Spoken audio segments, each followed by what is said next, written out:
Juliet continues on by saying that banishment is actually worse than death now. So now she's starting to actually realize what has happened to Romeo, right? She's happy that he's alive, but now she's like, oh my gosh, you know what?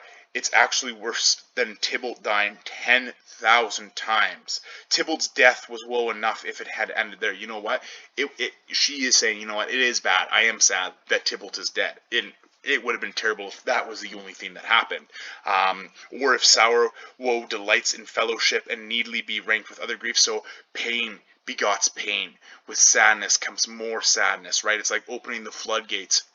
And then she says, you know what? It's just as bad as Tybalt being dead, then my father being dead, and then my mother being dead, or maybe everybody is dead, and she's kind of freaking out right now, right? Remember, she's 13. She was married 3 hours ago, and now her cousin's dead, and now her husband's banished. This is a lot to take in for Juliet.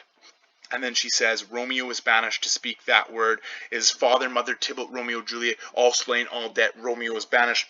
Everything is terrible here. There's no end, no limit, measure bound in that word's death. So basically she's saying it's the end of the world as we know it. And then she says, where is my mother and my father, nurse? The nurse says, weeping and wailing over Tybalt's corpse. Will you go to them? I will bring you there. You should go to your mother and father to help console them. And then she's like, are they washing his wounds with tears? Mine shall be spent when they are dry for Romeo's banishment. So she's basically saying, are they crying a lot? Are they trying to wash his wounds? Are they trying to heal his wounds with their tears? You know what? I'm going to cry after they're done crying, but it's going to be for Romeo's banishment, not for Tybalt's death. She says, take this rope ladder. They're useless now. Romeo's gone.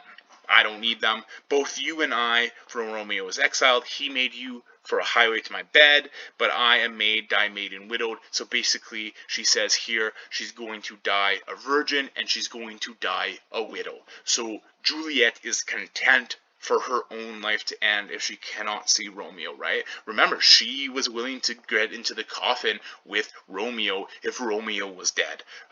So she's very convinced that life is over right now.